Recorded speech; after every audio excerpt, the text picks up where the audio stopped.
دوستو السلام علیکم۔ آج باقی ہم جانتے ہیں کہ جنت میں اپنے ماں باپ سے کیسے ملاقات ہوگی، تو ہم ویڈیو کو چالو کر رہے ہیں اور آپ دھیان سے اس باقی کو سننا۔ بسم اللہ الرحمن الرحیم۔ السلام علیکم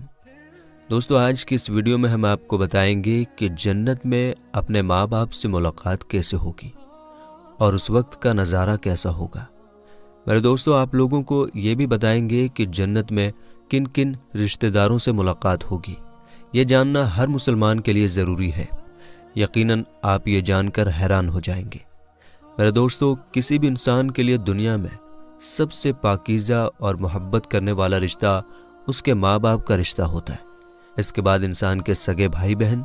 اور پھر دوسرے رشتہ دار آتے ہیں۔ اس دنیا میں موجود یہ رشتے کسی بھی انسان کے لیے سب سے پہلی پسند ہوتی ہے، جبکہ کچھ رشتے تو ہماری زندگی کے لیے ایسے خاص اور ضروری بھی ہو جاتے ہیں کہ ان کے بغیر زندگی گزارنا ناممکن اور مشکل ہو جاتا ہے۔ میرے دوستو، جنت ایک ایسی شاندار اور بے مثال جگہ ہے جو اللہ تعالیٰ نے ایمان والوں کے لیے بنائی ہے، اور اس میں ایسی ایسی نعمتیں رکھی گئی ہیں جو نہ کسی آنکھ نے دیکھی، نہ کسی کان نے سنی، اور نہ ہی کسی دل میں اس کا خیال آتا ہے۔ جنت کے بارے میں جو کچھ بتایا جاتا ہے وہ صرف سمجھانے کے لیے ہوتا ہے، ورنہ دنیا کی بہترین سے بہترین چیز کا بھی جنت کی کسی بھی نعمت سے کوئی مقابلہ نہیں ہو سکتا۔ لیکن میرے دوستو، اب سوال یہ آتا ہے کہ کیا جنت میں بھی ہمارے خاص اور اچھے رشتہ دار ہمارے ساتھ ہوں گے؟ یہ سوال ہمارے دماغ میں اکثر آتا ہے کہ اس دنیا میں ہمارا سب سے پیارا رشتہ یعنی کہ ہماری ماں کیا جنت میں بھی ہمارے ساتھ ہوگی؟ میرے دوستو، حدیثوں میں آتا ہے کہ جب کوئی روح علیین میں پہنچتی ہے۔ دوستو، علیین کیا ہے؟ اگر آپ اس بارے میں نہیں جانتے تو آپ ہماری روحوں کی دنیا عالم برزخ والی ویڈیو کو دیکھ کر آسانی سے سمجھ سکتے ہیں۔ تو چلیے آگے بڑھتے ہیں۔ تو دوستو، جب کوئی روح علیین میں پہنچتی ہے تو وہاں پر موجود روحیں اس سے ملنے آتی ہیں اور دنیا میں اپنے رشتہ داروں کے بارے میں پوچھتی ہیں۔ اس طرح سے جب کوئی انسان مرنے کے بعد علیین میں پہنچتا ہے تو اس کے رشتہ دار اس سے ایسے ملتے ہیں جیسے کسی دور دراز سے آنے والے مسافر سے ملاقات کی جاتی ہے، اور دونوں آپس میں مل کر بہت خوش ہوتے ہیں۔ چنانچہ اللہ تعالیٰ ارشاد فرماتا ہے، اے میرے بندو، آج تم پر نہ کوئی ڈر اور خوف ہوگا، نہ تم غمگین ہوگے۔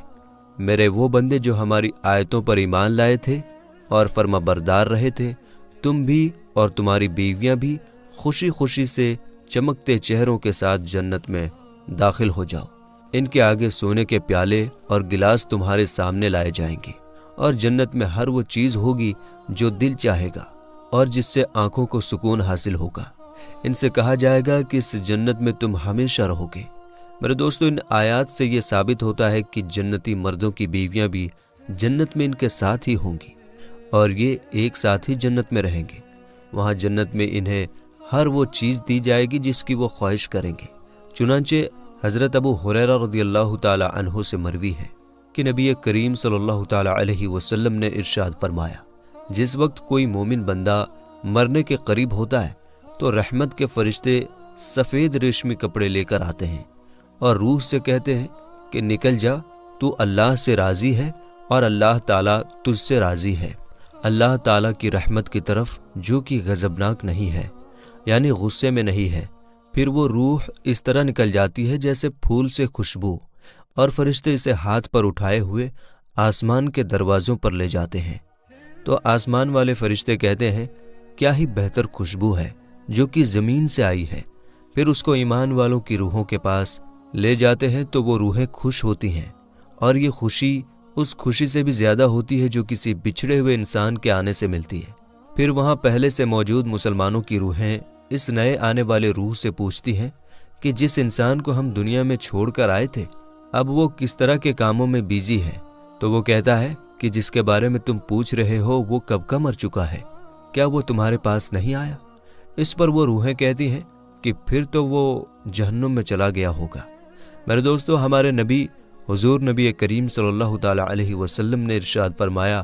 کہ تمہارے اعمال تمہارے ان رشتہ داروں اور خاندان والوں کی روحوں کو جو عالم برزخ میں ہیں انہیں دکھائے جاتے ہیں، اگر نیک عمل ہو تو وہ خوش ہوتے ہیں اور کہتے ہیں کہ اے اللہ تیرا فضل اور تیری رحمت ہے۔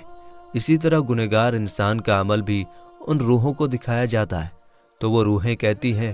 اے اللہ اس کے دل میں نیکی ڈال دے جس سے وہ تجھ کو راضی کر سکے۔ دوسرے روایات سے معلوم ہوتا ہے کہ جنت میں رشتہ دار آپس میں ایک دوسرے کو پہچانتے ہوں گے اور ایک دوسرے سے ملتے جلتے رہیں گے، اور ان میں سے کچھ کو ایک ساتھ رکھا جائے گا۔ سورہ طور کی آیت نمبر 21 میں اللہ تعالیٰ کا فرمان ہے،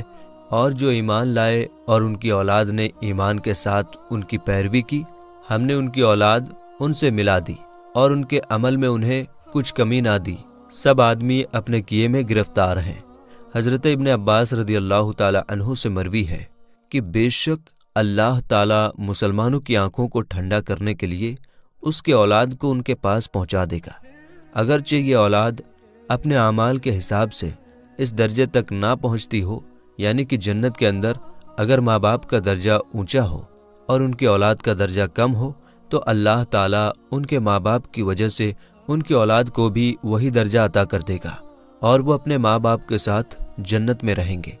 میرے دوستو، اس حدیث مبارکہ سے معلوم ہوتا ہے کہ انسانوں کی اولاد کو اس کی خواہش کے حساب سے ان کے ساتھ ہی رکھا جائے گا۔ جو لوگ جنت میں جائیں گے تو یقیناً یہ وہ لوگ ہوں گے جنہوں نے اس دنیا میں نیک اعمال کیے ہوئے ہوں گے، جبکہ ایسے لوگ بھی ہوں گے جنہوں نے گناہ کیے ہوں گے لیکن اپنے گناہوں پر شرمندہ ہو کر اس دنیا میں اللہ تعالیٰ سے معافی مانگ لیے ہوں گے اور سچے دل سے توبہ و استغفار کر لیے ہوں گے، تو اللہ تعالیٰ ان کو بھی معاف کر کے جنت میں پہنچا دے گا، جہاں اللہ تعالیٰ ان کی ہر خواہش پوری کر دے گا، اور اس سے دنیا میں جو کچھ گناہ ہوئے تھے وہ سب بھلا دیے جائیں گے، کیونکہ جنت میں چین اور سکون کی جگہ ہوگی، جہاں برے خیالات اور غم و غصہ کی کوئی گنجائش نہ ہوگی، اور ایک مسلمان اور جنتی کے لیے ہر طرف خوشحالی ہی خوشحالی ہوگی۔ جیسا کہ سورہ بقرہ کی آیت نمبر 25 میں اللہ تعالیٰ یوں ارشاد فرماتا ہے، اور جو لوگ ایمان لائے اور نیک عمل کرتے رہے ان کو خوشخبری سنا دو کہ ان کے لیے جنت کے باغ ہیں جن کے نیچے نہریں بہہ رہی ہیں۔ جب انہیں ان باغوں سے کوئی پھل کھانے کو دیا جائے گا تو وہ کہیں گے کہ یہ تو وہی رزق ہے جو ہمیں پہلے ملا تھا، اور وہ ملتا جلتا انہیں دیا گیا ہے، اور ان کے لیے ان باغوں میں ستھری بیویاں ہیں اور وہ ان میں ہمیشہ رہیں گے۔ میرے دوستو، ایک اور حدیث میں ہے کہ نبی کریم صلی اللہ تعالیٰ علیہ وسلم نے ارشاد فرمایا، جب جنتی لوگ جنت میں جائیں گے اور انہیں اپنے بھائیوں اور رشتہ داروں سے ملنے کی خواہش ہوگی تو اس کا بستر اسے اڑا کر ان کے پاس لے جائیں گے، اور پھر وہ دونوں تکیہ لگا کر دنیا میں گزرے ہوئے دنوں کے بارے میں بات کرنے لگیں گے۔ ان میں سے ایک اپنے ساتھی سے کہے گا کہ اے فلاں، تمہیں یاد ہے کہ اللہ تعالیٰ نے فلاں دن اور فلاں فلاں جگہ پر ہماری بخشش فرمائی تھی، اس طرح کہ ہم نے اللہ تعالیٰ سے دعا کی تھی اور اللہ تعالیٰ نے ہمیں بخش دیا تھا۔ حضرت عبداللہ بن مسعود رضی اللہ تعالیٰ عنہ سے روایت ہے کہ نبی کریم صلی اللہ تعالیٰ علیہ وسلم نے فرمایا، مجھے اچھی طرح معلوم ہے کہ سب سے آخر میں جہنم سے کون نکالا جائے گا، یا سب سے آخر میں کون جنت کے اندر جائے گا۔ یہ آدمی اپنے جسم کو گھسیٹتا ہوا جہنم سے باہر نکلے گا، چنانچہ اللہ تعالیٰ اس سے فرمائے گا جا جنت میں چلا جا۔ وہ جنت میں جائے گا تو اسے خیال آئے گا کہ شاید یہ بھری ہوئی ہے، چنانچہ وہ واپس لوٹ کر درخواست کرے گا کہ اے رب وہ تو بھری ہوئی ہے، پس اللہ تعالیٰ اس سے فرمائے گا جا جنت میں چلا جا۔ لہٰذا وہ جنت میں جائے گا تو جنت میں جا کر اسے پھر خیال آئے گا کہ شاید یہ بھری ہوئی ہے، پس واپس لوٹ کر پھر درخواست کرے گا اے رب میں نے تو وہ بھری ہوئی پائی، چنانچہ اللہ تعالیٰ اس سے فرمائے گا جا اور جنت میں چلا جا، کیونکہ تیرے لیے جنت میں دنیا کے برابر بلکہ اس سے 10 گنا زیادہ حصہ ہے۔ میرے دوستو، اللہ تعالیٰ غفور الرحیم ہے اور اس کی ذات بہت ہی مہربان ہے۔ یہ ایک انسان ہی ہے جو کہ اللہ تعالیٰ کی طرف لوٹ کر نہیں جاتا اور اپنی زندگی اللہ تعالیٰ کے حکم کے مطابق نہیں گزارتا۔ دنیا کی ہر ایک چیز اللہ تعالیٰ کا ذکر کرتی ہے، لیکن ایک انسان ہے جو کہ کھاتا اپنے اللہ تعالیٰ کا ہے لیکن پھر بھی اس کے ذکر سے منہ موڑے ہوئے ہے، حالانکہ اللہ تعالیٰ نے اپنے بندوں کے لیے آخرت کے اندر ان گنت چیزیں تیار کر رکھی ہے، اور جس طرح یہ دنیا کے اندر سسٹم چل رہا ہے